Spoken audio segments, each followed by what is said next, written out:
Welcome to the Diesel Podcast presented by DFC Diesel. Dan and Colt, welcome to the Diesel Podcast. Looking forward to chatting with you guys today about injectors and CP3s on Dynomax trucks, which is going to be cool. There's a lot of questions our audience has asked over the years and even recently about different injector setups, CP3. So look forward to picking your guys' brain, learning more about them. So welcome back to the podcast. Thanks for having us. Yeah, Dan, we've had you on a ton, and recently we were talking about transmission stuff. I haven't talked to Colton before, so tell me a bit about yourself, what you do at Dan's Diesel Performance, and your background on the diesel side of things. I'm our lead fuel technician, so I do all of our fuel injectors. Dan kind of handles a lot of the CP3 pumps these days, just with the influx of orders. But yeah, pretty much every set of injectors that goes out the door, I'm building. Very cool. Was it as far as like injectors? Was it a side of diesel you were always interested in, like on the fuel side, and how to make that happen, or how'd you get interested in that? It just kind of all fell in place, to be honest. I started working here in what was that, 22? No, it was sooner than that, 2019, I think, something like that. And I was in the turbo shop and kind of bouncing around in the fuel department, and our fuel department just started taking off, and that's kind of what I started doing full time. Did some training at a few different facilities for some of our machines and stuff, and that's kind of where I've been since. Well, fueling goes hand in hand with turbos, and Dan, you've talked with us a lot, about that from, gosh, like way back when, talking about drop-in turbos, and then some of the other ones that you guys built. And we covered it, earlier this year. We were talking about turbos, so I wanted to have you explain to our audience, someone who's probably got a stock truck or relatively stock, and either their injectors are worn out, and they're, I guess, depending on the year, if we're talking LB7s, it's pretty well known that the OEM ones are going to have issues. But what should we think about when it comes to replacing our injectors, on a Duramax? I know one of the common things that people will come across is SAC versus VCO, and they kind of go down rabbit holes of which one and how they've changed over the years as far as the preference. But where should we start with injectors for a Duramax? Well, if you got a LB7, the best thing to do is upgrade to a SAC style nozzle. That's what the LOI and newer was. So you get a more robust nozzle design. You have a needle that seats on one seat instead of having to seal off on all 7 orifices. It seals off on the seat, and the orifices are in a sack below that nozzle tip, or the needle tip, and just a much better design.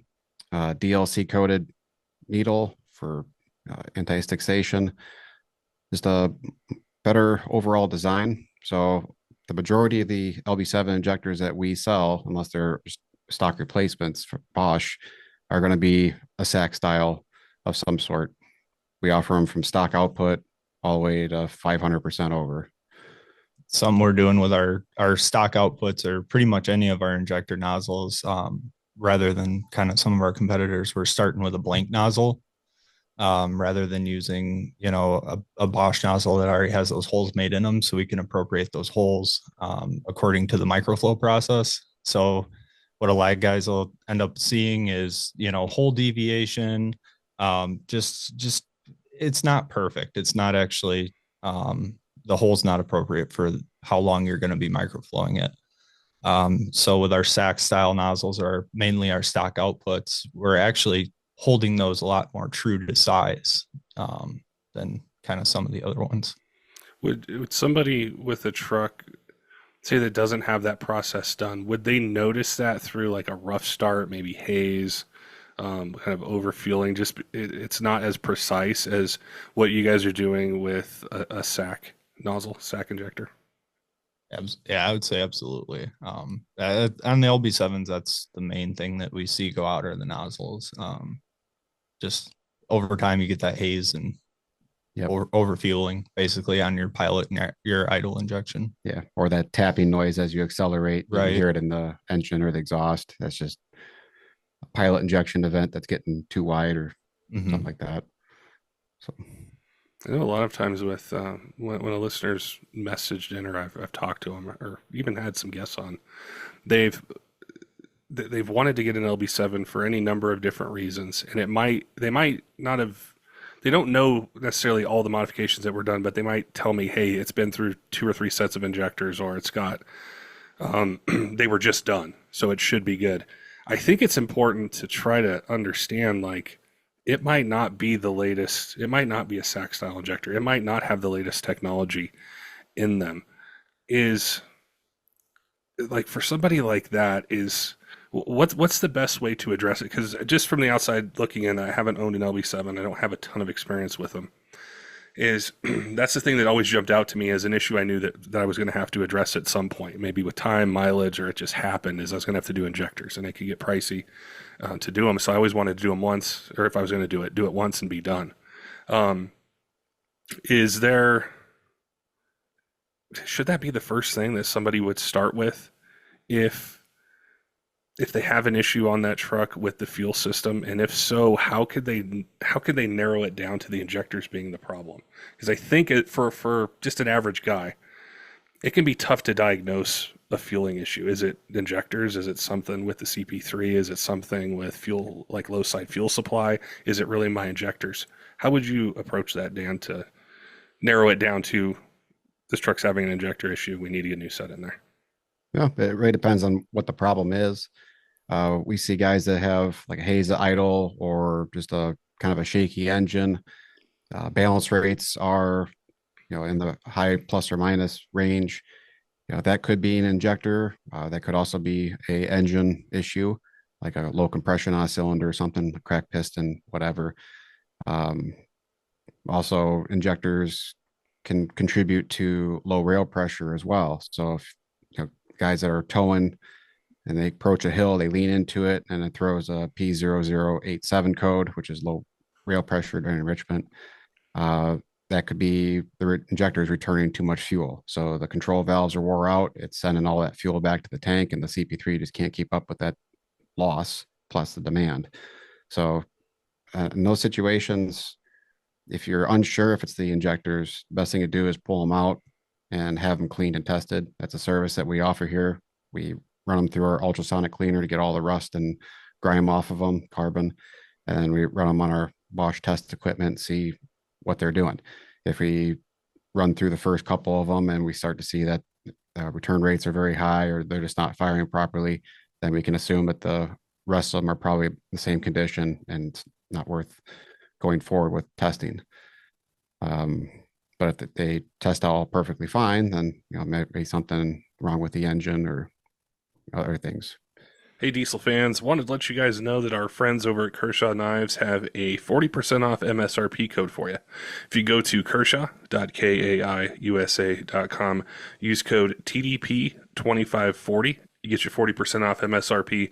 It's a great way to save some money, get some cool gear. If you're in the market for a new EDC knife, something for hunting, fishing, around the job site, around the house, they've got you covered with a bunch of different choices for blade steel, opening mechanisms, handle designs, and their whole lineup is designed to meet any budget that you might have. So we really appreciate them offering that discount code just for Diesel Podcast listeners. So if you're in the market, head on over to kershaw.kaiusa.com, use code TDP2540, and get 40% off MSRP. If it is something wrong with an injector, I'm sure I know your answer, but you guys probably get it on the phone a lot, is somebody has an issue with one injector and they say, well, can I just buy one or can I just buy two? Do I really have to do the whole set? And I know it's because of cost, but I wanted to ask you while we're on the podcast, what is your like official position if you're having an issue with one or multiple injectors, why it's best to replace the whole set, not just a couple of them?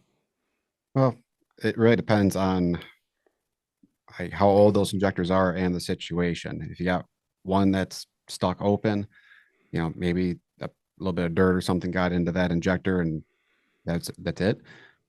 But from what we've seen, a lot of times that same fuel for that injector was shared with all the other ones. So if it was a contaminated fuel issue, all 8 of them or all 6 of them, so Cummins got the same issue. So one fails, the next one's probably not far behind it. In fact, Colton just had a customer a couple weeks ago that had the exact same issue. Just replaced one injector with a brand new one, and I don't think he made it through the test drive and was throwing issues with another cylinder. Yeah. Yeah. It's really a gamble. I mean, when you kind of put it that way. Yeah, and plus, I think if I was a truck owner, what's my labor rate on doing, an injector or a series of them on a Duramax? And then do I really want to, pay the money twice? Or maybe I make it 500 miles and I've got to come back to the shop and say, hey guys, I need to do all eight again. So to me, it makes sense just to start fresh, especially with a truck that's older. Like that, I may not know the history of it. I may not know the fuel quality. I may not know how many times they were changed. Just starting off fresh, and I think that naturally leads into probably the next question people have. Is they say, "Okay, I know I need a set of injectors. I want to do this, but what should I go with? Should I go with a stock flow type of injector? Should I go a little bit higher? How would you walk me through the process of deciding what I should get? And I know probably the first thing is, well, what power level or what use for the truck is going to be. But I think it's going to tie in really well to like what we've talked about before, Dan, with turbos. You're probably going to ask me about my transmission. Is it stock? Am I going to go farther? And setting up the whole system together, which I think I've said this on podcast episodes before. I think injectors are the most important part of diesel performance or diesel maintenance because it ties together so many other components and it can have catastrophic effects if you're having an issue or something hangs open and you have that heat and that pressure on a piston, it's not going to be good. Mm-hmm. First thing you want to do is figure out what your horsepower goal is. Just take, for example, a stock Duramax, let's say it makes 300 horsepower from the factory. If I want to make 600 horsepower, I need to double the size of the injector. So I'm going to double that MM3 rate. So 100% over. You want to go 900 horse, you're looking at 200% over, give or take. Ideally, what we want to do is figure out what the horsepower goal is. If you take that horsepower number and divide it by 3, that's going to give you a MM3 value. So that MM3 value pretty closely translates to rear wheel horsepower. So we want that MM3 value. We look at the flow sheet. We got to figure out what size injector is going to give us that MM3 value at the pulse width that we want to command in the tune. Ideally, we want to stay in that low range, in that 12 to 1400 microsecond range. And that ensures that we can get that quantity of fuel injected into the bowl of the piston for the most efficient burn. Once you start stretching that pulse width out, then you start spraying outside of the piston bowl. You're not making more horsepower at that point. You're just making higher cylinder temperatures, cylinder pressure, EGT, things like that. So that's something we've really found and kind of been playing around with is on our new Mac test bench, we've got a picograph, and that's basically telling us when that injector is commanded on and basically when it's commanded off and how long then thereafter it's taking for that injector to shut off. We found some pretty interesting data with that, just being that, like, for instance, on the LML injectors, they're really big just in stock form. When you go to start modifying them, they're much bigger than the other ones. But the reason for that and what we've found is that they're actually not shutting off till almost 1200 microseconds after command. So if you commanded like 1,000 microsecond shot, that injector is not going to shut off until 2200 microseconds after the start. So you've got a latency on the front end, about 300 microseconds before anything happens at all. Then that injector nozzle or the needle cracks off the seat, then you see it go up and then plateau, and then the command will be to turn off, and then the injector still carries on, and then it'll fall off. So, if you have a simple test bench and you fire that shot, you're looking at that MM3 value, and it's like, okay, cool. And then, but by looking at the rate shape or the picograph, we can actually see that, okay, the reason the number is what it is because the injector is held on for so much longer. Where it's on like the older, like the LB7s, the LBZs, you're only seeing about 700-800 microseconds. So it's actually a lot shorter. So L5Ps are worse than L5Ps are even worse. So it's just something that is overlooked because it's not data that people actually know. Yeah. Yeah. I was going to ask, is that due to emissions? Like building heat for passive regeneration or active regeneration on these newer trucks? That's why they're keeping them on longer. Honestly, not sure. It's To be just honest, yeah, it's just kind of the nature of the beast in our reality. I mean, it's the characteristic that's built mhm, into the injector. yeah, With with picking these, so I know we're going to venture into turbos a little bit, but I'm thinking about the injection pump next. So say, Dan, I tell you I want 600 horsepower at the tires, and you're going to set me up 100% overs if I'm following along correct. Are there any other fuel supply things, excluding a lift pump, because I know I need to do that, and probably stock I should have that, that I need to address? Is there something with the lines? Is there something with other parts of the fuel system that when I'm doing injectors, I should also upgrade or address at the same time? For the most part, lift pump and a sump. Get that CP3, the fuel supply it needs. Uh, CP3 pump. As far as lines, that's all good from the factory or half-inch fuel line if you want to run it up to there. assuming they're clean. Yeah, Your high pressure lines are all clean, new. yeah. If you're You know, putting injectors in, might as well put new lines in unless you have an ultrasonic cleaner. You can get them really clean, but you don't want to contaminate your brand new injectors. Um, LOY through LMM. There's the inlet fittings on the rails. They have an orifice in there. Generally, some guys will put like a ported fitting in there or they'll drill them out. That's not really necessary until you get to around that 60% over injector range, bigger. So if you're going with a small injector, it's not going to gain you anything at all. Um, yeah, I mean, that's pretty much the fuel system. So at 600, 100% overs, I could keep a stock CP3 on that, or do I need to look at an upgrade? So what you're going to do is take, there's data to figure all that out too. 600 horsepower stock pump is going to be stretched pretty thin. Even like a sportsman pump, which is a stock displacement pump that's hopped up a little bit.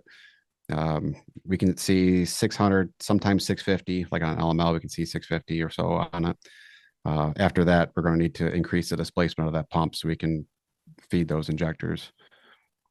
the reason for that is mainly return rates. The injectors return significantly less than, Yeah. like the 05 to 10 trucks Yeah. or L5Ps 01 to are 10. barely any return at all. Yeah. Like 8 NM3. Mhm.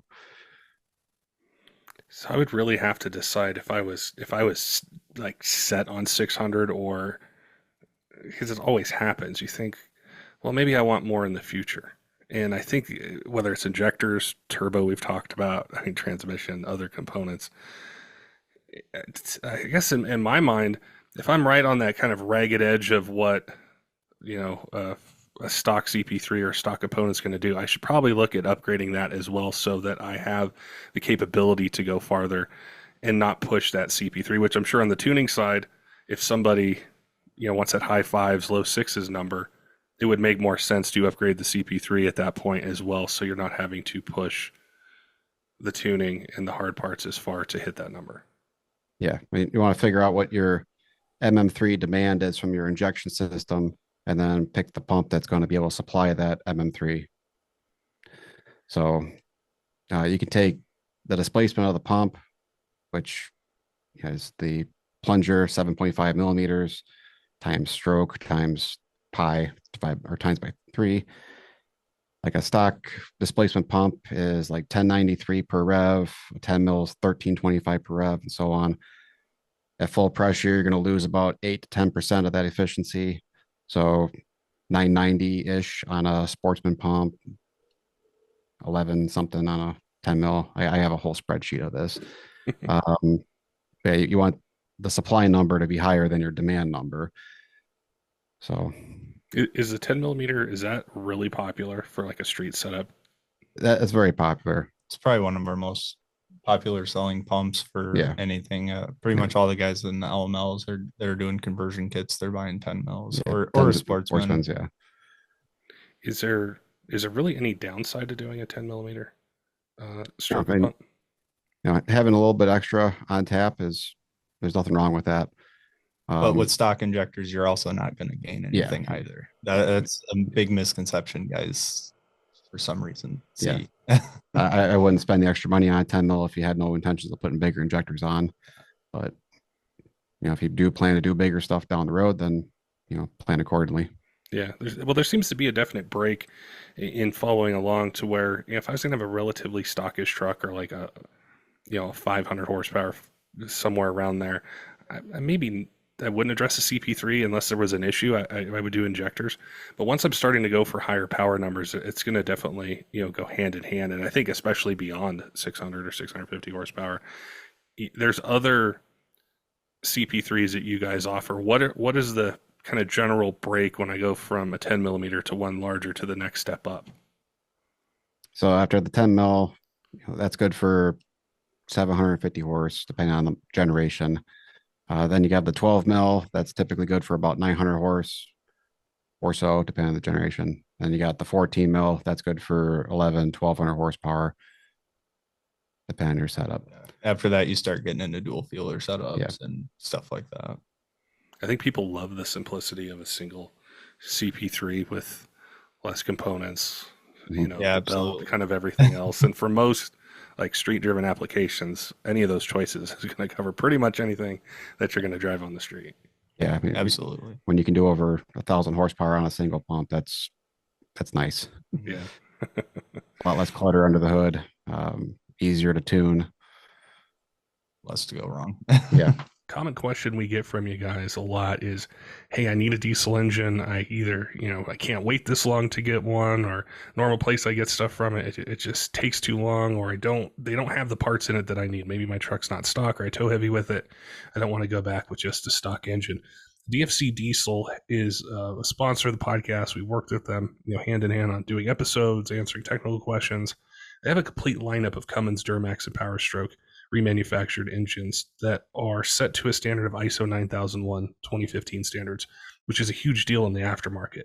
And there's certain levels of quality testing, validation that are required for that. So when you get one of those engines, the type of quality that's built behind it with an industry-leading warranty that's really comprehensive. And the other thing with that is sometimes the options that are out there, it's a basic OEM engine. You want a little bit more. You don't want to have the same failure again. So there's a bunch of different series of engines that they have, from core, street, tow haul, and also the Speed of Air series, which we've covered on the podcast before. There's a lot of really cool benefits to it. And if you have questions about that, reach out to them. If you don't know the type of engine that you're looking for, if you go to dfcdiesel.com, there's a ton of info there. You can send an email or you can reach out to them.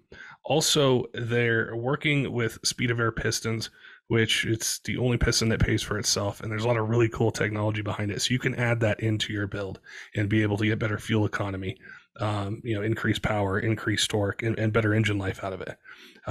Some of the most common engine applications or series of engines that they have with that lead time, a lot of them are in stock or they have really short lead times. So you can check your favorite retailer or go to dfcdiesel.com, check them out, see what's in stock, see what you can get. If you have questions, maybe you want to do something that's outside of the normal series of engines, they have tons of choices for rods, cranks, pistons, valve train upgrades, tons of different things. So if you're in the market, definitely make sure and head on over and check them out. Yeah. Well, that's a big thing I think that people focus on is maintenance, reliability, even on performance setups or street setups, I guess I should say, is just how serviceable things may be. If you have an issue, I think, like to go from those older trucks and getting into the LML stuff. And Colton, you touched on this with the difference in their injectors, but the CP4s were a huge issue. Everyone knows about that, and they want to get away from the CP4. And there's other, kind of things that they do, whether it's fuel additives and other stuff they might run. But ultimately, in my head, I need to do a CP3 conversion. That's just what I have to do if I was going to get one of those. Is lining,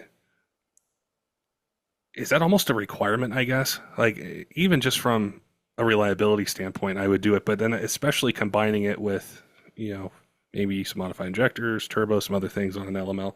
How should we approach the injection pumps on those trucks? The CP4, it's not a really bad pump. I mean, it was built to do what it was built to do. The problem with CP4 is that if there is an issue, like you get some bad fuel or you spike RPM or something like that, it can cause the bucket to turn inside and that roller will start grinding on the cam. And the problem with that setup is that fuel goes straight up into the regulator and then goes to the plungers and then gets fed to the rails and injectors. So it contaminates your whole fuel system.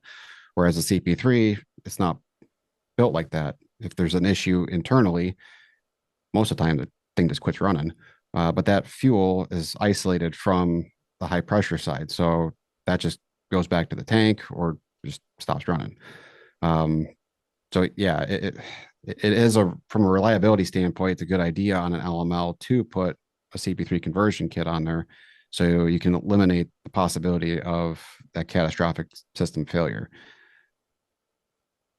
Is But that but from a performance standpoint, I would say if you're going to do one on an LML, you should be really considering a 10 mil, because we've basically found that a 10 mil is going to perform similar to a CP4. CP4 it actually can put out more than what a CP3 can. No, Or CP4 is less displacement. So, I thought with the pressure.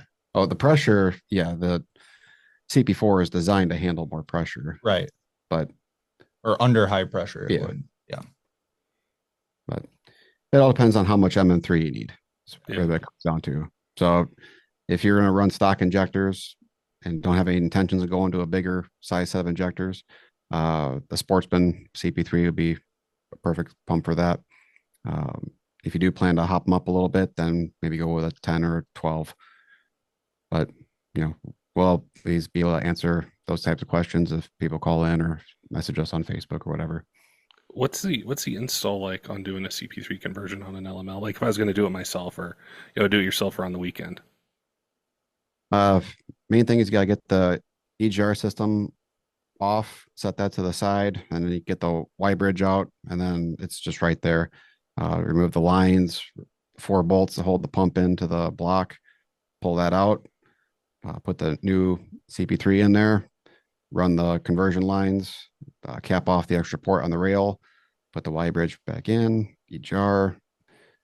It's a pretty straightforward process. We do have 2 different kits, technically 3 different kits. One requires tuning. That's just how the pump's designed. It's just a LBZ pump.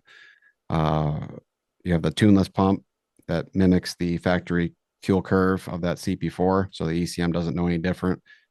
You lose a little bit of performance on the top end, so that the pump is held back a little bit. But if you don't plan to go above 600 horsepower, then that pump's perfectly fine for you. And then we have our emissions compliant pump, which supplies fuel to the 9th injector circuit for regens and things like that. So you guys have, wow, so you have basically all 3 phases that any LML owner would venture into covered in those kits, whether bolt-on emissions compliant, or whether it's something they need maybe a little bit more supply or no tuning required. I think that's really cool, because I'm sure there's a bunch of different customers out there, potential customers, that have varying needs, and some of them don't want to dig into tuning, some of them do, some of them have big plans.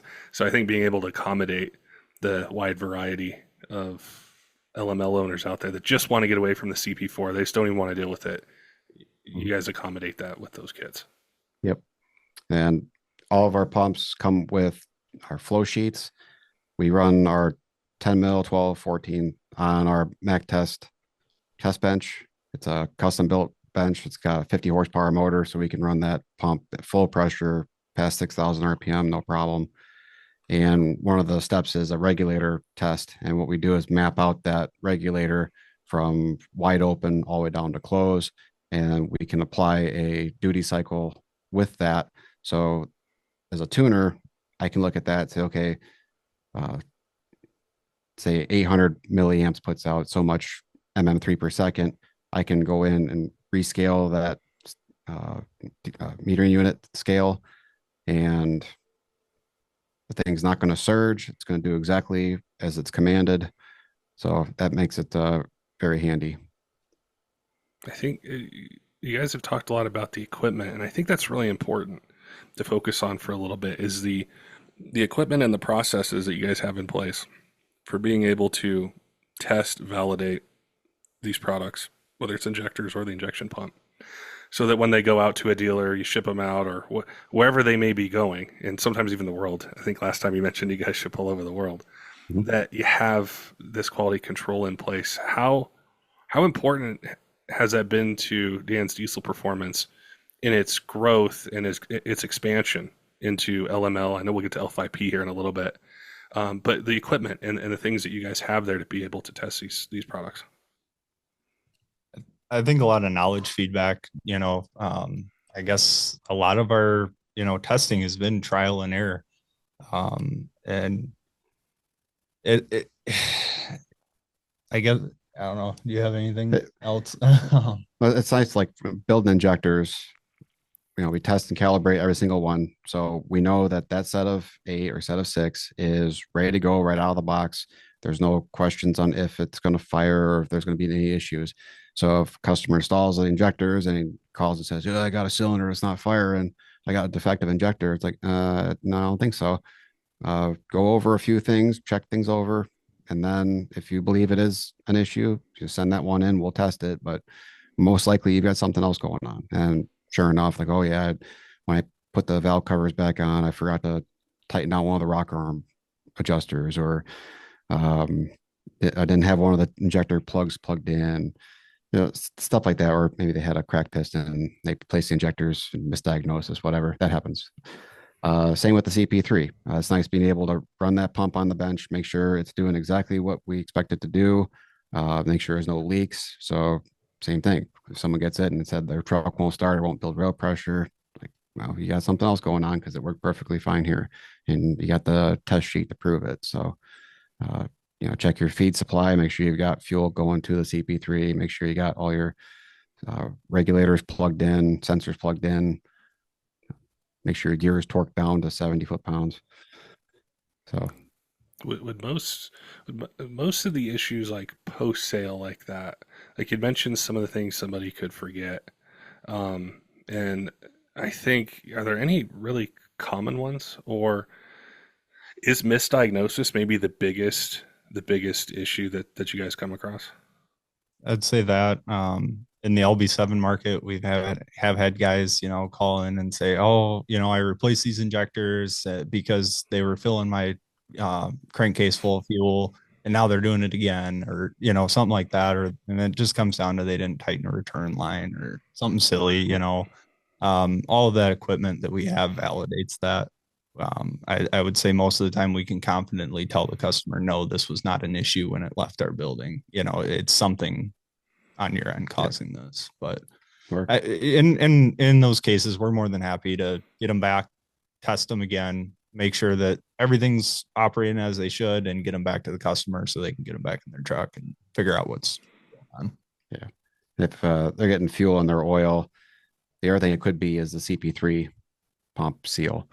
The LB7s, they did not have a drain slot in the mounting flange, so it's possible for fuel to go into the crankcase that way. We're also seeing that in some L5Ps too, where the HP4 is pumping fuel into the crankcase, so that's cool. I'm glad you brought up the L5P stuff, because those are, I kind of follow the diesel industry by the questions that I get, and or that come in as to like when a certain truck is, like when they're coming out of warranty, or when the second owner gets it, and what they're looking to do. And so L5Ps have been popping up on my radar lately, and the injection pump. I wanted to ask you to talk to us a bit more about that, like issues with the stock pump, and then some fixes or some options that you guys are going to be providing people to be able to address that on an L5P. So the L5P, when GM came out with that, they went to a benzo fuel system. They must have had a bad taste in their mouth after the CP4 stuff. So the HP4 so far has been a pretty reliable pump compared to the CP4. We have seen some failures. Either they completely explode, or they have a ticking noise, which is usually the clock ticking to the explosion, or pumping fuel into the crankcase. But compared to the number of trucks out there, the failures are very low. And when they do fail, they don't really contaminate the fuel system like the CP4 did. So um, we do have a CP3 conversion kit. We're going to be releasing it any day now. We've got one out there in testing. I've got a couple more going together right now.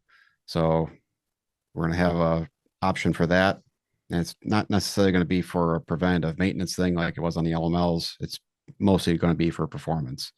So if a guy's got bigger injectors in his L5P, he's going to want a CP3 conversion. If he wants to spin some higher RPM reliably, he's going to want a CP3 conversion. And we're going to offer our kits with the 10, 12, and 14 mil. That'll be cool. That'll offer a lot of range for people to be able to line everything up to their power goal. And I think that's the main thing. And it's come up before, Dan, when we've been doing podcasts about turbos and transmissions and other components or even tuning, is deciding on my goal. And people love to hear like a professional expert opinion on setups. And so I think, for my general understanding, and I'm kind of throwing all Duramax engine codes together into one, but, with just relatively like a lift pump on, some of the older ones and tuning, you get to about 500 horsepower. And it's probably going to be kind of okay. It's kind of on the edge of what the transmission is going to hold everything else. But I think the next big jump that people ask about is they say, well, I want a little bit more. I might tow a little bit. I'm not looking to, race it all the time or anything like that, but I want to get high fives, low sixes. Can you give me like a quick rundown of what I should pick for injectors, injection pump? Let's throw a turbo in there. We talked about transmissions last time. You feel free to mention, a setup for that if you want, but I know we covered it in depth on our previous conversation. But what do I need for 600 horsepower on a Duramax with fueling and turbo? For 600 horsepower, I would do one of our 64 mil turbochargers to drop in. Depending on the generation, like a 01 to 10 Duramax, I would say 100% overs. And either our sportsman, it's going to be stretching it. I'd probably go with a 10 mil. If it's an LML, probably go with a set of 45 overs. 45s or 60s would be ideal. 45s if you're, I would say 30 to 45 if you're going to tow with it, and then 60s if you don't really plan to tow much and you just want the extra power. Yeah. And L5P, same thing. I would do the 64. That's been a really badass turbocharger. Probably do 50% overs. Or hundreds. 100 and at that rate, they're small and they're lazy. We've determined that. Yeah. And I do at least like a 10 mil CP3, maybe 12. But what's the next jump you find that customers or people who call in that are looking past 600, do they settle in around 750, 7 to 8? What's the next kind of horsepower break? I would say probably if they're really just wanting to be a street truck, it's always, I want to make 650 horse. If they want to get past that, I feel like they're wanting to go 9 to 1,000 like right away. And there really doesn't seem to be much in between. Just that quick jump up there. Yeah. Well, the build list to me, it changes a lot too. If you're looking at 9 to 1,000, depending on, transmission, engine build, billet rods, you're doing a whole bunch of different things. This is kind of a general question for both of you, if you'd like to answer it. What is the sweet spot for performance on these trucks, but also daily driving and towing? Is it that 600 to 650? Is it still reliable, comfortable at that power level? What do you guys like? I think for towing, that 450 to 500 horse range is very reliable. If you're doing light towing, you can get up into that 550 range. That's nice for towing. And then, turn it up to 650 horsepower for just playing around with. That package seems to be very reliable and don't really see too many issues with it. But I think once you start getting up into that 750, 800 plus range, now you can start to be taxing some of the other parts. Like on the LMLs, you could be looking at pistons cracking eventually, crankshaft snapping. What's one of the other things, if you have an LML, you probably should put a fluid damper on there. Just do it and help save your crankshaft. But yeah, I think that 800 horsepower range and above, that's when you're going to start to spend some money because you're in that red zone, and it's probably a matter of time before you start having some issues. My '05, I sled pulled that last year. I was pushing 850 with our 72 200 overs and dual sportsmans, and about mid-season, we buckled one of the connecting rods. Yeah, all 8 of them are bent, but I did that. So yeah, we had to back the boost down a little bit, and we just swapped motors real quick and within our stock one and finish out the season. But yeah, it seems in that 850 range, I would say is the time is taken. So, but on the L5Ps, however, I don't know because we've got guys that are pushing over 1,000 horse on stock pistons and rods. So, But there's also one that's brought his truck here for his third motor. He's on his third motor. His third motor at 1,000 horse roughly. Yeah, he's got a crack block right now. So. Yeah, it's hard to say. So, do you think the variance, like say on the L5P and those kind of power levels, do you think it's from the OEM side? Maybe when was this engine built? What type of material was used? Or do you think it's aftermarket components or maybe the driver that's playing into why does one hold up to 1,000 horsepower and another one's on its third motor? Or where do you think that difference comes from? Well, I think a lot of it can come from the driver and what parts he's selected put into that engine. If you have too small of an injector and you got to really stretch that pulse width to get the MM3 that you want to make that horsepower, you're putting a lot of heat and pressure in the pistons. Same thing with high AGTs, damaging turbochargers.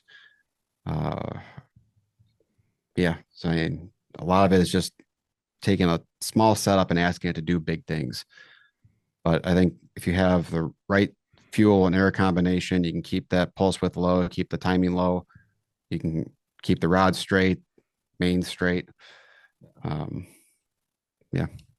So the big question that people I think will have, that they want to avoid having to redo the setup multiple times, or probably where you guys might get it the most, is it's first time contact with this truck owner and they're like, hey, I'm not happy with my setup. I've had this failure. I don't want to have to go back and do it again. So what would be some tips that you would recommend as it pertains to the fuel system, so we don't have to do the setup twice or 3 times, or there's some catastrophic engine failure that happens? Would it be going bigger than you plan? And if so, how big? Or how would we navigate that to avoid spending money twice? Well, I think one of the mistakes that people make is buying too small of an injector. I'll see these posts on Facebook. A guy will say, I want to make 700 horsepower, and I'll be in there saying, oh yeah, you need 150% over or whatever, and there will be guys in there that'll argue, like, oh, you can do that on 45s, that's fine. And it's like, well, yeah, you can get that MM3 on a 45 with 2,800 microseconds. But they don't see the tuning side of it. I see the tuning side of it. I see the mechanical side of it, the data that we get off of our equipment. So we can spec out the right size injector and pump setup for their truck and their goals. There's a lot of great information on the forums. It comes down, you got to filter some of it, kind of trust the experts. I would say your best thing to do is just call whoever you're planning to buy it from, and talk to them, get information from them. Mm-hmm. Yeah, the information that you get online is only as good as the knowledge that the person is giving it has. So another thing I see is, we'll make a recommendation on an injector size. Let's say it's 100% overs, and you've got the top, let's say 4 or 5 companies. They're all up here with pricing, and then there's maybe a couple other companies that are down here. It's like, well, I found 100% overs from so and so, and they were quite a bit cheaper.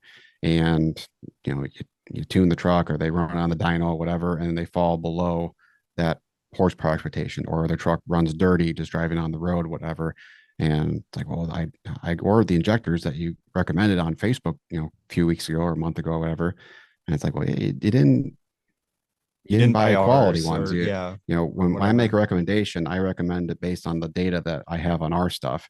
Um, and I know that to make a quality product, there's some costs that go into that. So that the price does reflect that. And that's why you have 4 or 5 different companies that are all up at that same price point, and we're not down near the bottom. So um, buy once, cry once. Yeah. Buy quality. Know who you're buying from, I would say, is a pretty important thing. Mm-hmm. I think that's huge because like as a consumer, truck owner, diesel enthusiast, you hear 100% overs and you think, well, all 100% overs are the same, and they're not. Not nearly. Yeah, not nearly. Well, yeah, Uh, in 200 overs, we had a set of 200 overs come through the shop from uh, another company. Um, and they did not flow anywhere near 200%. They were actually closer to 100 to 120%. Um, the nozzles were flow tested only at 120%. So there's physically impossible for these injectors to be anywhere near 200%. But hey, he saved $1,000 instead of going with us or one of the other big name companies. I think seeing the companies that have the equipment, that advertise the equipment that we have, I mean, Dynomite, they seem to do a ton of advertising on their equipment and stuff too. SNS, Exergy, those guys are all advertising, the equipment that they have and everything else, as well as us. Yeah. I think that's important as a buyer, seeing that, it's actually being flow tested and everything. Yeah, it's not just nozzle swapped. Is very important. Yeah. Yeah. I think that's a huge part. And I know, saving money is always important. And I think even in this economic climate, it can be even more so. And so it's like we want to have our cake and eat it too. I want that 650, 700 horsepower, but I don't want to spend, if I could save 500 bucks or 1,000 or whatever the dollar amount is, there's a temptation for people to do that. And I think you guys have seen it. Dan, you've been in this longer than I have, but over my almost 15 years, I've seen and talked to so many people that just have had horrible experiences that sometimes they sell the truck or they're so frustrated and emotional about it, it affects a lot of different things. And you wouldn't think a truck could do that, but depending how you use it, it might. If that's your daily driver, or if that's your passion and your hobby and you like to do it and you're just blowing stuff up all the time, it affects so many things. And that's the one like aftermarket thing I've taken away from doing this podcast for 9 years is you have to do research and invest the time into finding quality products no matter what it is. And you should be able to get those answers, whether it's via like your YouTube channel, your Facebook, your Instagram, the videos you guys do, a podcast, talking to you guys at an event, jumping on the website, because they're not all created equal. Same thing, like, not to go back to transmissions, but people say, well, it's a billet input shaft. Well, what's the material made of? Where did it come from? Who did it? It's a billet torque converter. Okay. Is it a billet single disc, triple disc? What's the setup on it? Who made it? What's the warranty? There's so many different questions, and I think if people would just take a little bit more time, ask those questions like you guys have, given us today, the answers to, is you can avoid some of those nightmare sort of situations, or those people that I'm sure call you and they're like, I just spent $30,000 on my truck. It sucks. I hate it. Can you guys help me? And you're like, yeah, we can help you. But you kind of, feel bad at the same time. They went through that whole process before they ever got to you. Mm-hmm. Absolutely. Yeah. Yeah. I think it definitely helps to understand, the fuel injection side. They go hand in hand with the turbo. Mm-hmm. They go hand in hand with the transmission. And I think on this L5P, that's going to be kind of the new frontier. Maybe already is the new frontier of people pushing those. So it's cool to see you guys at the leading edge of that, offering solutions. If somebody's got questions for you guys about, injectors, injection pumps, maybe even some other, transmission turbo things, what's the best way to get in contact with you guys? They can message us on Facebook or Instagram. We're also on TikTok. We do post some videos to YouTube here and there. They can give us a call, 815-977-5865, or they can send an email to info@dancedealperformance.com, and we'll be more than happy to answer questions and get them the right parts they need. Very cool. I appreciate your time today, Colt and Dan. It's always great to chat with you guys, and I appreciate you shedding some light on fueling setups and tips. To choose injectors for Duramaxes. Cummins trucks as well, and just the right type of approach we should have with it, whether it's for maintenance, whether it's for performance, how they all kind of fit together. So it's great chatting with you guys. Likewise. Thank you. Yep. Don't forget, diesel fans, make sure and head on over to Kershaw.kaiusa.com. Use code TDP2540. It'll get you 40% off MSRP. It's a great way to save some money and get some cool gear if you're in the market for a new EDC knife, something for hunting, fishing, around the job site, around the house. They've got you covered with a bunch of different choices for blade steel, blade shape, different opening mechanisms, handle designs. And their whole lineup's designed to meet any budget that you might have. So if you're in the market, make sure and head on over to Kershaw.kaiusa.com and use code TDP2540 for 40% off MSRP. Also want to give a shout out to some of our Patreon supporters, Tyler Lowe and a 23 Diesel, Cutter Up Rob, Robert, all of other Patreon supporters, all of you who subscribe on YouTube and podcast apps. Follow us on social media. We appreciate all your support here in year 9 of the Diesel Podcast and look forward to bringing you more of the content that you want to hear in 2025. Till next time, keep the shiny side up.